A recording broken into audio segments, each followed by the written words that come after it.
Welcome back to another episode of the Digital Dialogues podcast. Today, we're excited to have a truly remarkable guest with us. Joining us is Carla Hinson, Vice President of North American Solutions at MRI Software. Over her impressive career, Carla has held leadership roles in some of the most respected organizations in our industry. Her current work at MRI Software puts her at the forefront of innovation in workplace and facilities management solutions. Carla brings over 2 decades of experience spanning consulting, project management, and technology leadership, where she's been instrumental in helping companies optimize their operations and transform how they manage their facilities and workspaces. But beyond her professional achievements, on a personal note, I've known Carla for many years, and she's always stood out to me as a fearless leader. She's someone who tirelessly champions workplace equality, making sure everybody has a seat at the table, including the LGBTQ plus community. Her leadership is not just about driving innovation, it's about creating inclusive, equitable workplaces where people can thrive. Carla, it's an absolute pleasure to have you here. Welcome to the podcast. Thank you so much, T. I really appreciate that lovely introduction. I do want to say over 2 decades of experience sounds like I'm older than 25 years does for some reason. It shouldn't. I think it's the word decade. I'm going to give you an opportunity there to elaborate on that a little more.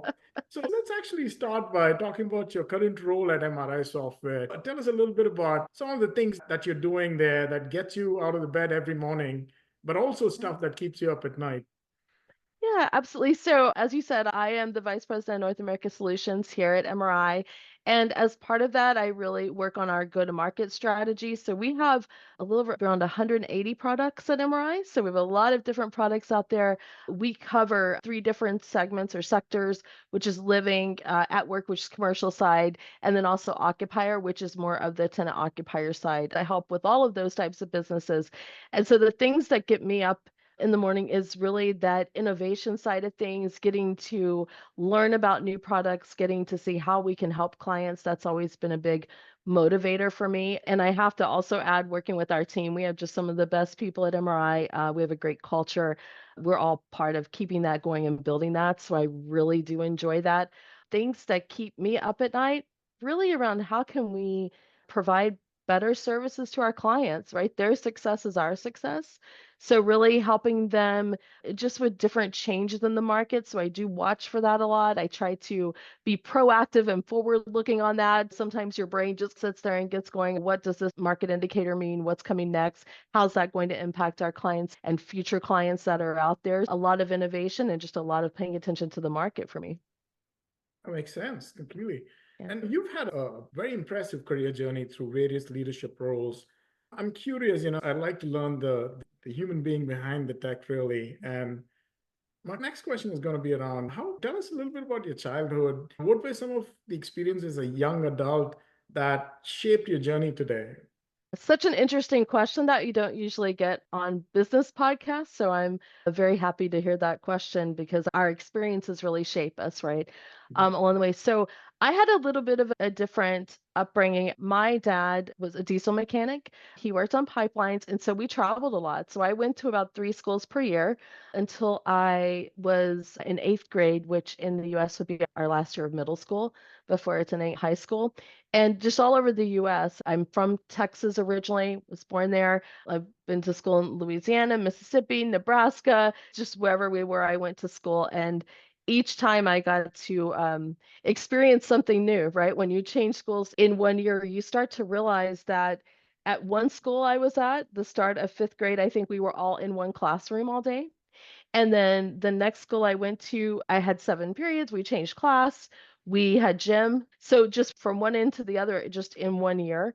And I got to really start to value the fact of how many different experiences people have and bring, even in something as simple as our school years and our childhood, really, really hit home with me.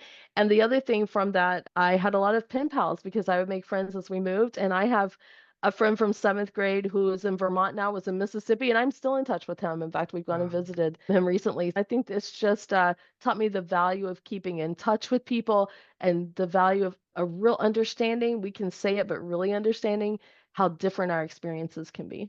Fascinating. I'm curious, were there some experiences there that actually drew you to the facilities and workspace management industry? What piqued your Um, interest there? Here's what's interesting. So a lot of times whenever we go to school, we don't even know what all's out there for us, right? Whenever we enter university. So I graduated with a degree in environmental science with a concentration in biology. Obviously, I was in Houston, so oil and gas, very big there. But my first entry into oil and gas was actually on the retail real estate side. So we had gas stations. And so I was lucky enough to learn all about what it takes to manage the actual locations, the stations, to get the leases in place, what the different responsibilities are. And I worked very hard to pull together data from about 14 systems.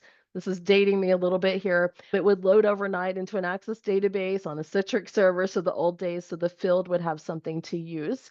And then from there, I had the opportunity to move into corporate real estate. So I have both sides of real estate, which is interesting.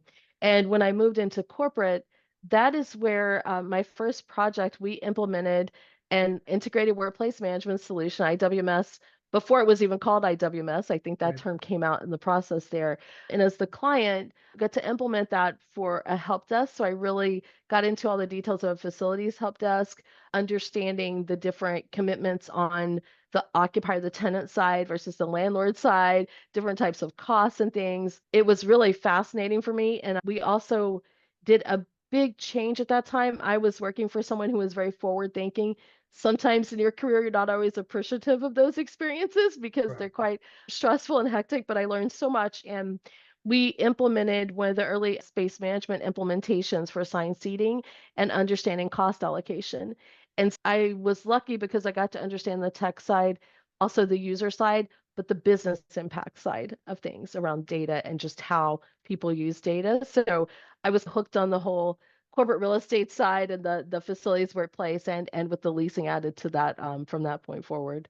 That makes sense. Mhm. With that extensive background, you've seen this industry evolve. And in your current role as the Vice President of North American Solutions at MRI, what are some of the most exciting trends you're seeing in the industry, both in the workplace as well as the Yeah. facility maintenance space? That's going to be AI, right? I'm a nerd at heart. We both know that. You've known me a long time. So anything around AI, actually, I was rushing from a call here because there were some just pieces of ideas I had that I was talking to someone much smarter than me. Could we do certain things to make things easier for our clients? But AI definitely, I do think that around AI, we all tend to feel like it moved in very fast, right? And so it's a little scary.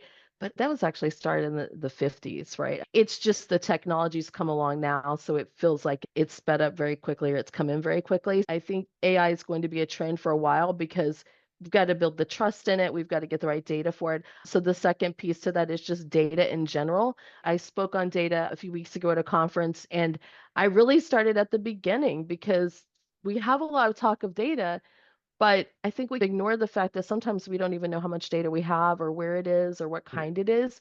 So I feel like we're now starting to have more analytical discussions in our industry. We're talking about what data we have, what can that data tell us, what other data do we need to be capturing? So I'm seeing a lot of movement in that. And I'm very excited about that because that's how we're going to get better, right? That's how we're going to help businesses. We're never going to ever remove the human component, but if humans can get to the data they need faster, they can make better decisions, right? And so I feel really strongly. I'm very excited about AI and data trends.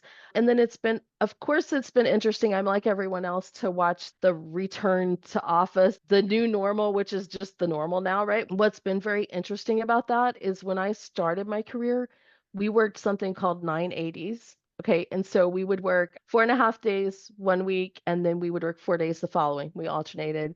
And we did that at the time to help with the environment. We had a large company, so a number of people not driving to and from the office that one day made an impact. And so that's what we did again in oil and gas, right? We were very focused on that. And so my whole career from that early days, I had some sort of flexible work, more maybe more defined than others. And then I was in consulting, so I traveled a lot. So I worked remotely. And so what's been interesting is now with the more flexible schedules, it's almost like we're going back to where I started. So I've enjoyed seeing that because I've enjoyed seeing people get to really bring their best forward in working the way that they need to be able to contribute. So I'm still watching where that's going because it kind of changes by company and by market a little bit. But yeah, so I would say it's AI, it's been interesting, data, incredibly interesting. And then just how we work is also very interesting to me, and watching those trends. I think we'll continue to see those kind of be the big three for me that I'm That's watching. that's fascinating. And I Mm. think you touched upon some very key items. Data, yes, absolutely. That's the bedrock upon which everything else Mhm. can be built.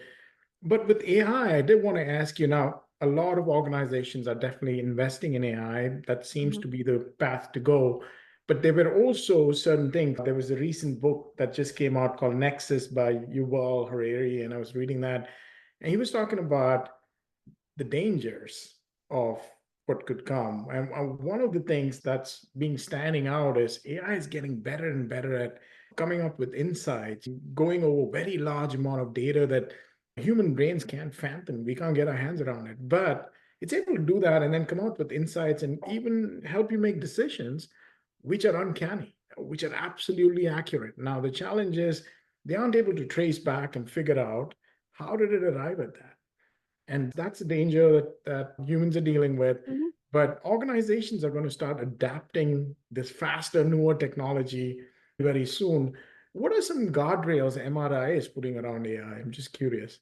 Sure. It also goes back to the point of where you're not exactly sure where those came from. You're not exactly sure what bias is in them because Right. data can have biases in it, right? That's been a lot of topics of debate. So we actually have an AI council internally, and I am part of that. And we do have technical people on that, but we also have our compliance and legal participation on that as well. We believe in the ethical use of AI, so we do think about that a lot. We think about how we're sourcing data, what types of questions that we're asking of it. And so at the end of the day, with I know there's a lot of concern about replacing workforce and things like that.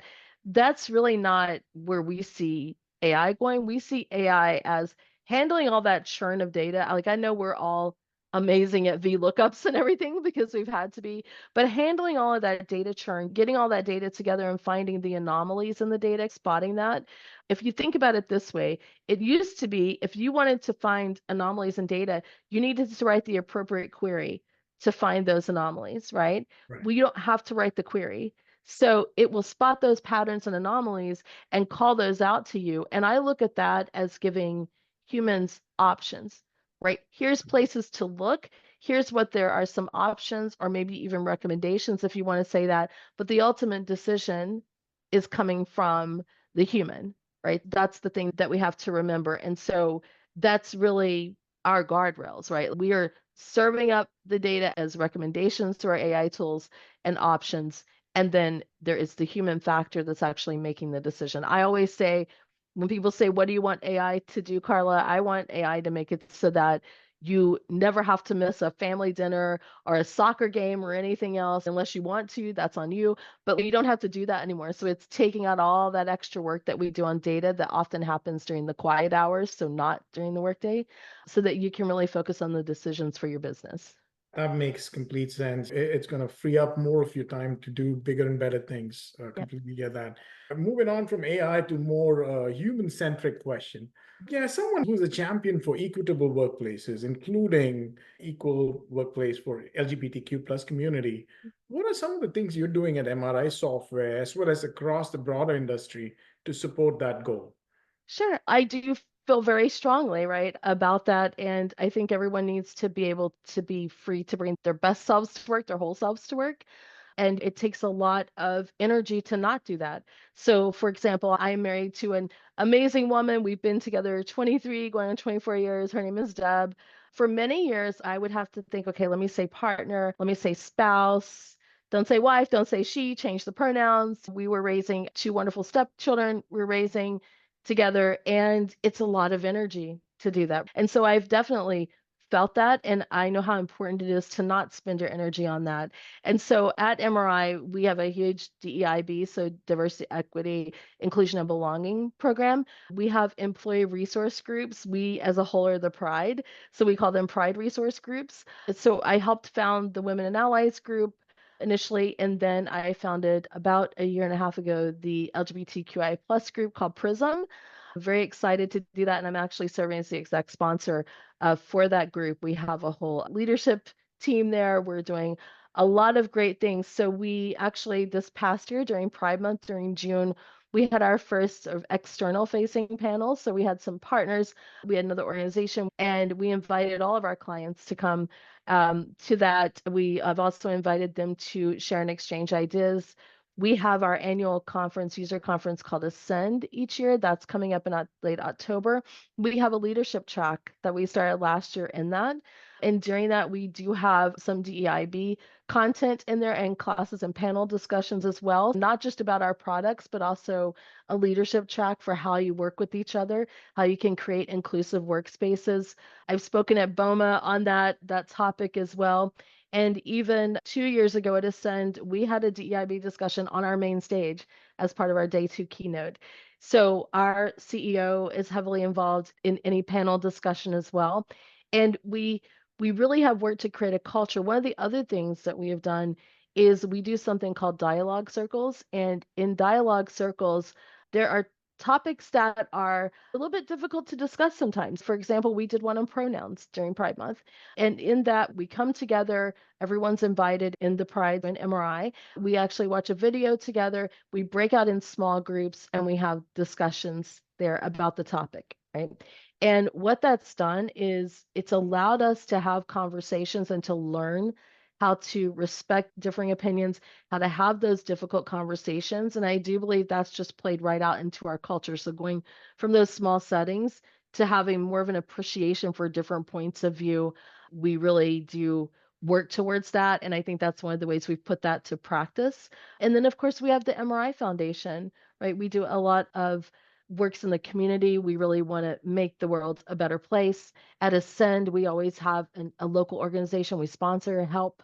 We have a fundraiser while we're there. We do an initiative. We just have a lot of great ways. We're very blessed at MRI and we like to keep giving back. It's just a great place to be with that. And I guess the biggest thing I'll end on, sorry, I could go on for days on this, is that it's a culture. And the reason it's a culture is because we are all part of keeping that culture going, right? It's not a mandate. Mandates don't work or they only last so long. This is actually a culture at MRI that we're part of, and I'm very proud to be part of that. That is fantastic and very insightful. Thank you so much for Mhm. sharing that. Yeah. Now, you've held several executive positions where you've led global teams. Mhm. And so one question I do have in mind, especially now, given that most organizations are going global, what do you believe is key to fostering innovation and collaboration, especially when you're managing globally distributed teams and even teams that are distributed nationally but working remotely? I think it's communication, right? That's first and foremost. And there's a lot of different parts to communication. That's not just sending emails and things, right? We have to understand that how we communicate matters, the words we choose matters, and also how we receive communication. We actually have a choice in how we receive communication, right? So if someone sends a message or says something, you have a choice on how you receive that. Do you receive that with a negative? Ben, do you receive that with a positive? Are you neutral? I try to be very neutral in my receipt of information because otherwise we're just putting assumptions on that. And that's where you start to have problems. So number one is communication. It's frequent communication. So we all learned during COVID when we learned how much we're on Teams, how much we're on Zoom and meetings and things. But the reason for that is that we had to have that communication. We had to continue it. And the casual communication of the office was not happening. And that casual communication doesn't happen in a global team because you're not all together. And so it leveled the playing field where everyone started to understand that we had to communicate a little differently. It's one of the things that if there's a positive from such a terrible situation like COVID, it is that understanding of each other a little bit better, that understanding of the need to communicate. Number one is communication. That's frequent check-ins. It's also a little bit of sharing. So I'm very big on when a team's coming together and we're working with different regions, different countries, that we start to understand each other's culture a little bit. That's a part of communication as well. So I think that's extremely important. And then we just have to address things quickly. I believe in high performing teams. So I talk a lot about that with my teams. And the main thing on a high performing team is to understand you're not always going to function at the peak peak best level, you're going to have some ebbs and flows. There's going to be some little bumps, right? It's how you deal with those bumps that make you a high performing team. How you deal with those bumps is communication, right? So really taking the time if something's not clear, or even if you do feel like there was something that was a bit negative, talk it through. Bring in a mediator. I'm always happy to do that with my team, but try to talk things through. Get on the phone with each other, get on Teams with each other.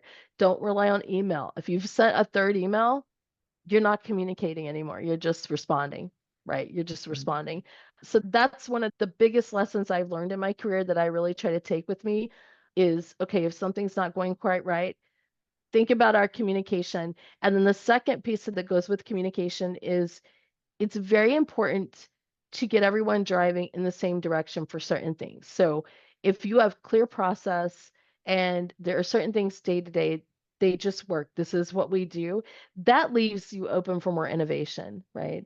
It's when you don't have those kind of standards around process, innovation actually suffers because you're too busy trying to figure out how to do everything, how to do the day to day to actually get the time to innovate.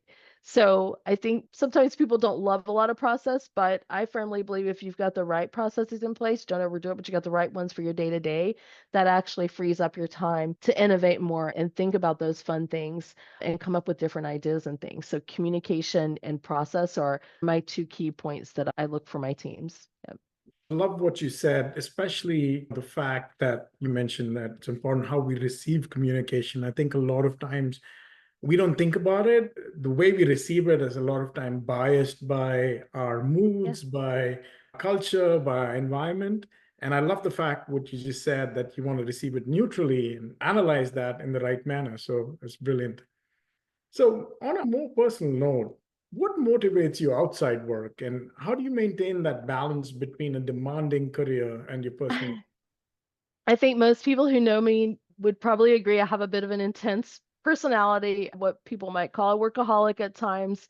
It doesn't always feel that way to me. I think what I had to do for a long time, I struggled with work-life balance and just trying to really figure that out. And I thought it meant the same thing for everyone. And it was when I realized it doesn't actually. Everyone's work-life balance and what it means is different for them, right?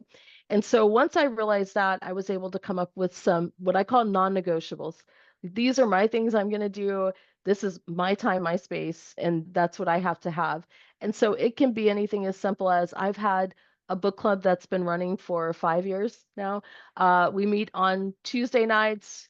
That is my time. That's a non-negotiable. It's at 9 p.m. It's well after anything's going on work-wise. And that's my time to refill and recharge. And I've put some other things in place around that. In fact, I just got back that same group. We just had our third annual retreat because we do tend to read a lot about meditations and things like that. So we started having a meditation retreat. That's another non-negotiable little 3-day weekend that we've all committed to do. We have an agenda and everything, so it doesn't take away the intensity of my personality because I like to accomplish things. But I think it's really about figuring out what balance means to you, figuring out what your non-negotiables are. For me, it's that book club, it's reading. I love to read. You know that about me, T.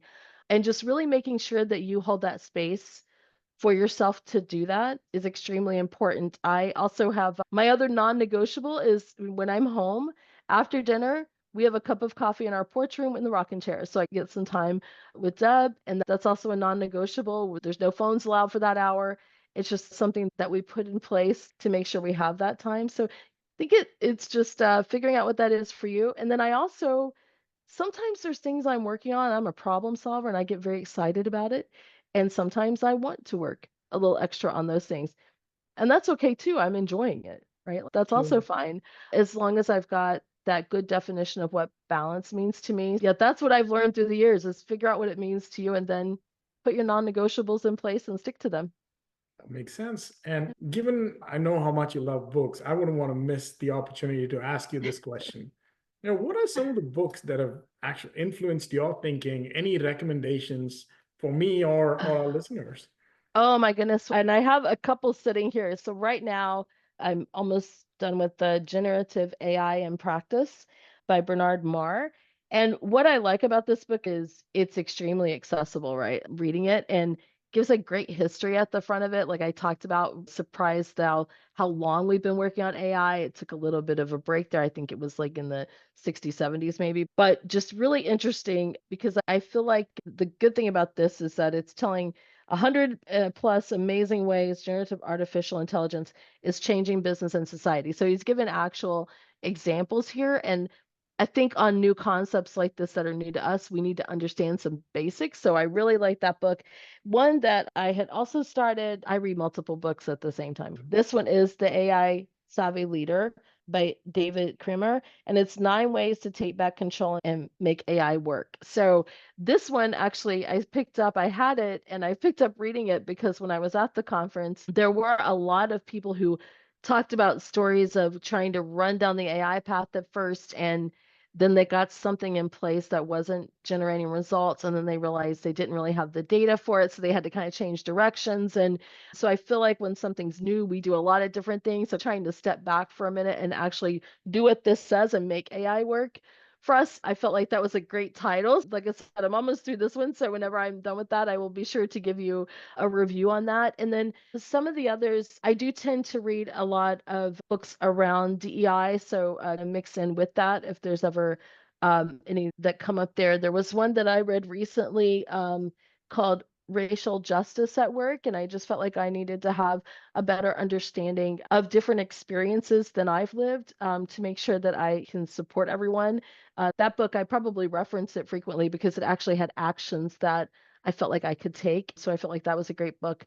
And then, yeah, I think those are the main ones I've got going right now. I'm looking around because I've got books on my No, bookshelves and stuff like that. But those are the big ones right now that I've been reading. Yeah. I know with you, I could do a whole podcast on books. I know that Yes. it's super interesting, but just given the constraint of time, we're almost at the end of our podcast here. So my last question there would be, as a leader involved in technology and product management, what advice would you give to professionals looking to succeed in both in technology and facilities management space? Yeah, I think the biggest thing in my career that I think has served me is I have one of those personalities that's open to change. I'll say not change for the sake of change, but change with purpose. In fact, I expect change. And I think that if you can set your mind to where you have that approach to things where you expect change, you'll go far in any career, but specifically in facilities management, there's so much going on right now that's bringing change, and it's some great things, right? If we can approach change a little more openly and actually contribute to it and contribute to the direction and how to make things better, I think what you'll find is you'll be more fulfilled, right, in your role, and you will make things better for others. And I firmly believe we should leave things better than we found it. So being open to change with purpose and taking a moment to understand where the change is coming from is so important. And then the other thing I would say is that find a mentor-mentee relationship. Look, whether you're the mentor or the mentee, you will learn. We have a mentor program at MRI. I was part of that over a year ago, was assigned someone. I was the mentor, he was the mentee.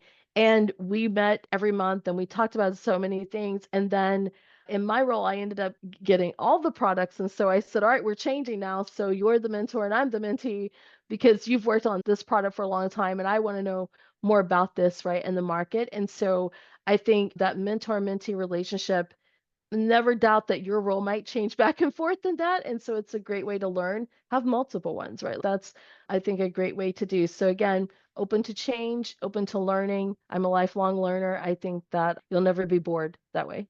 That is fantastic advice. Truly, change is the only constant. And if you're ready for it, Absolutely. you can deal with it. Absolutely.